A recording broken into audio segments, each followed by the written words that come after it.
Alright, what we got going on is in the section where we built the fencing for our daughter's pony, we're coming back in and we're adding a section to close off for a chicken run. And the reason why we've done this, we've lost at least somewhere around 30 chickens since we've been out here, and 30 guinea fowl, as funny as that is.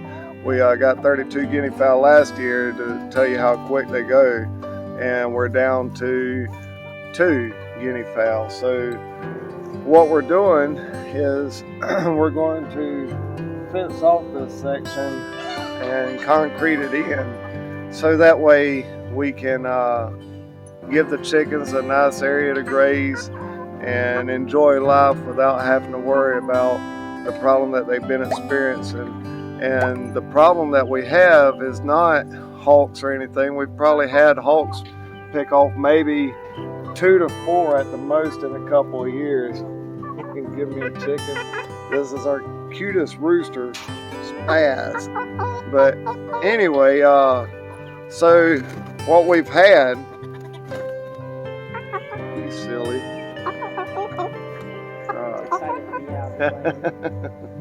So what we've had is neighborhood dogs that have came out and slaughtered our chickens. Now the Bible speaks of loving thy neighbor, so instead of going after our neighbors, we don't believe in that. There's other options that we can do to make it to where we can still maintain what we want and desire without having to make bad neighbors. And it's not our neighbors' fault in any kind of way. They're dogs. Our dogs are coming out, they want to have fun. And for someone like us that love our chickens,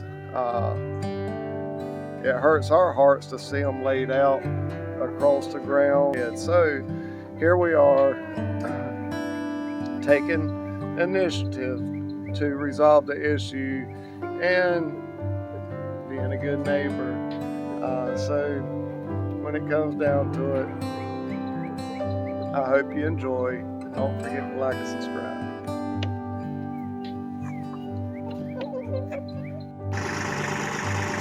Justin the hero, so we'll take it on out of here.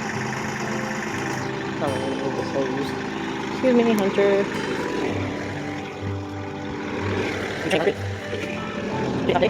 They're having fun. They don't get out often.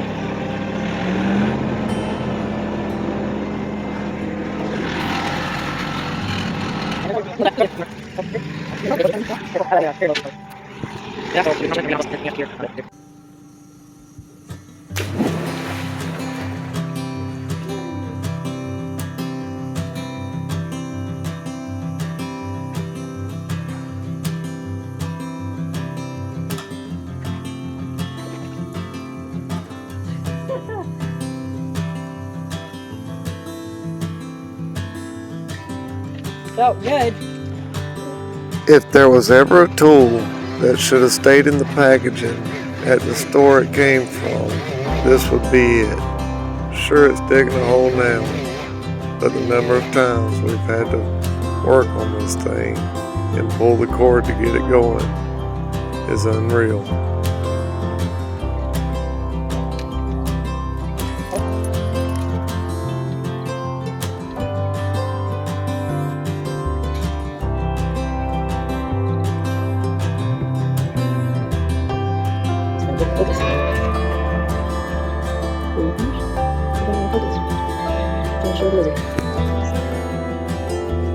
You gotta focus on the camera.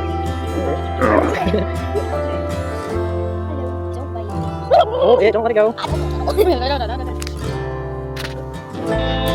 Thank you. Stop touching the house, it's so dangerous. What?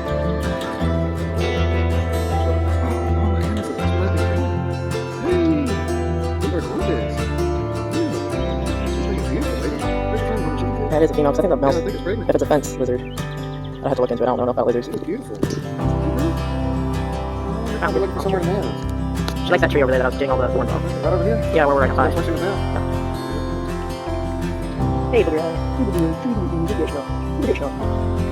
That's not right. She's got like mouse next to her. You see that good picture of her back? She's beautiful. Wow.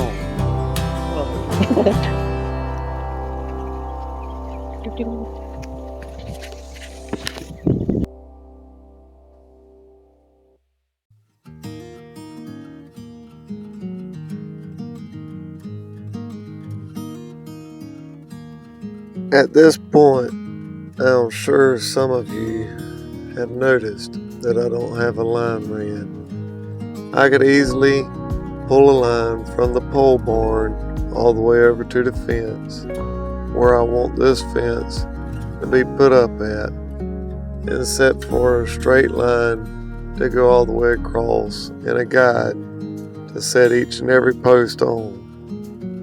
However, part of the reasons why we love nature is for the inconsistencies within.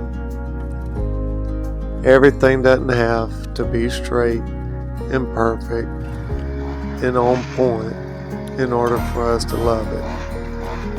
It may not be for everyone, but it makes us happy just running it as we see fit. In order to set them this way, I use the same length board that I'm going to have for the runners going across from post to post. I make sure if there is any overhang whatsoever, it will be towards the outside of the pole rather than the inside. Or I make sure I have enough length to cover both posts, even if I have to cut a little bit off. It's better to have more than not enough.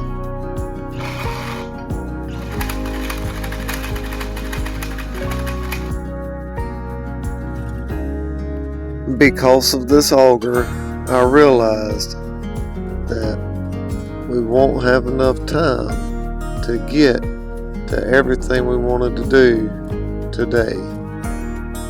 So we're not going to be able to have time to set up the runners, being that we're fixing to have to start setting all these posts manually. Here shortly, you're fixing to witness the last time this auger runs. You know, I did not intend for this video to be a recap on an auger that frustrated me so heavily from day one after I purchased it. But we have worked with this thing, trying to do everything we could for about the past year just to make it work. And here it is, and showing you a little bit more of how inconsistent this machine is and what it has put us through. I just don't understand how any company could feel good about themselves in putting a product out that wouldn't do justice to their name. Here we're setting the anchors for the gate.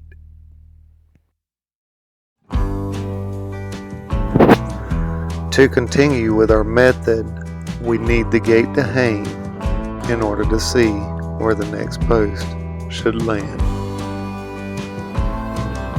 With most things in life, I have found ways to figure them out,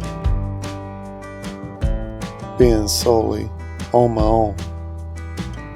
However, when it comes time to be at home, my wife truly has proven herself to be the yang to my yin. I couldn't imagine living life without her.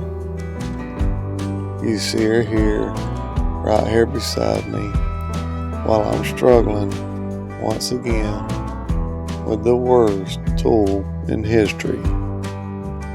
This thing is by far, bar none, the worst tool, the worst piece of equipment I've ever invested in my life. We spent way too much time working on it.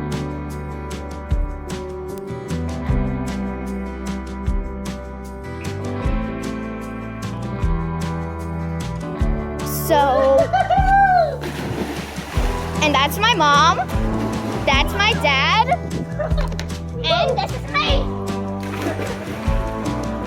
Alright, now I can get started. It's trying to find my phone. So we had it. We got the truck out here. We took a short break. Got to eat.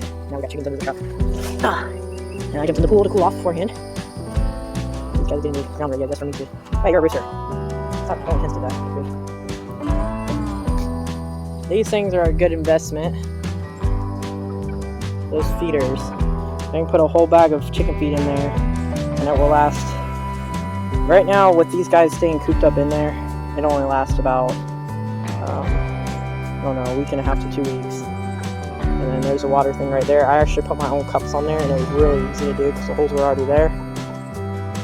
The bad thing about the cups is they have been getting what looks like poop in it, so I had to clean them out regularly. I think once I get the water feeder out here, they won't be pooping on that because they'll have all this area to run. So, just waiting on AJ to get over here. Here's my baby. He's so cute. Look at that chicken butt. Look at that chicken butt. Hey, chicken. Hey, chicken. Hey, chicken.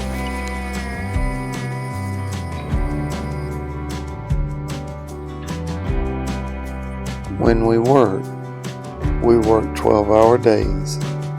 This does not include the time it takes to get ready, to drive to work, and to drive back home. In between time, all the meals and everything else that will take your time. We do this on our off days, building our homestead for what we love in our future. This is our enjoyment. Every day we're looking forward to and excited about the projects we can complete. Building a homestead is not for everyone. Because it is a lot of work. Chicky, chicky, chicky. Hey, Yuri. Yuri got loved on by Rooster too much.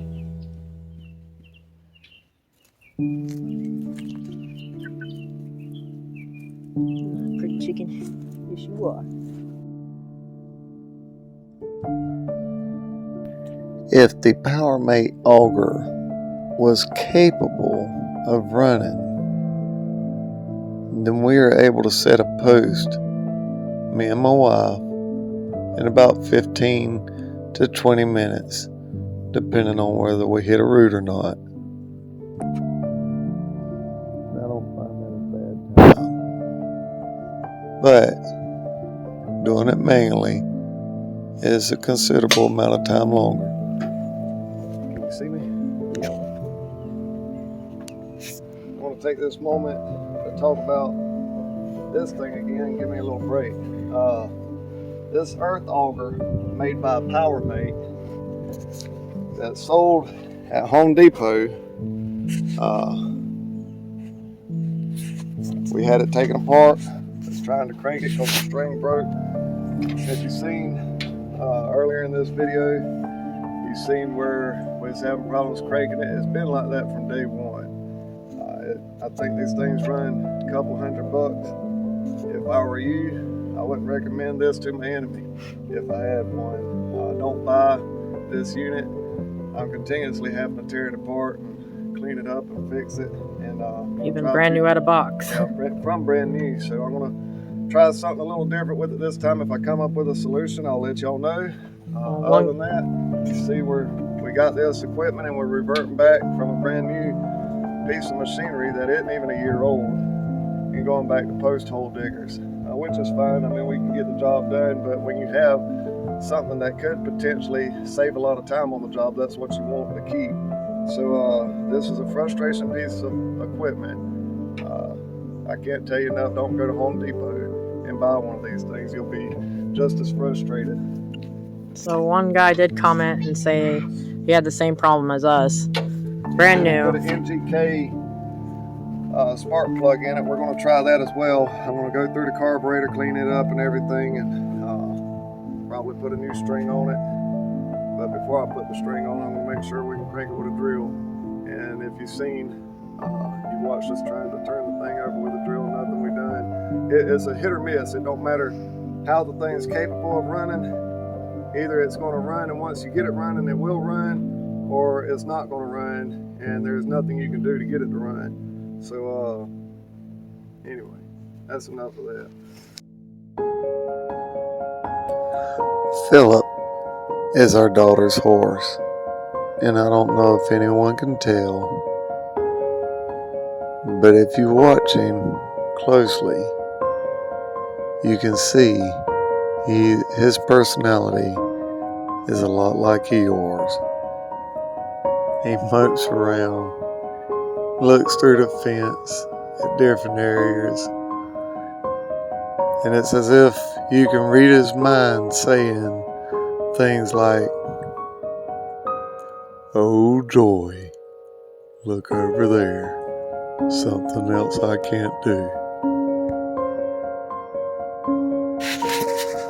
So, if you look around, we're on our last post of the day. We're going to take off and go fishing with a buddy of mine, and you see all the rungs are evenly spaced, coming all the way around. I got a jig that I made just for that. We'll finish it up. That's going to be the next thing that y'all get to see.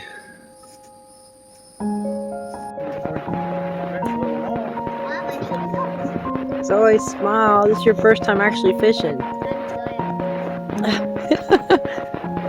Let's see, it's March. No, it's May 6th. First time actually fishing.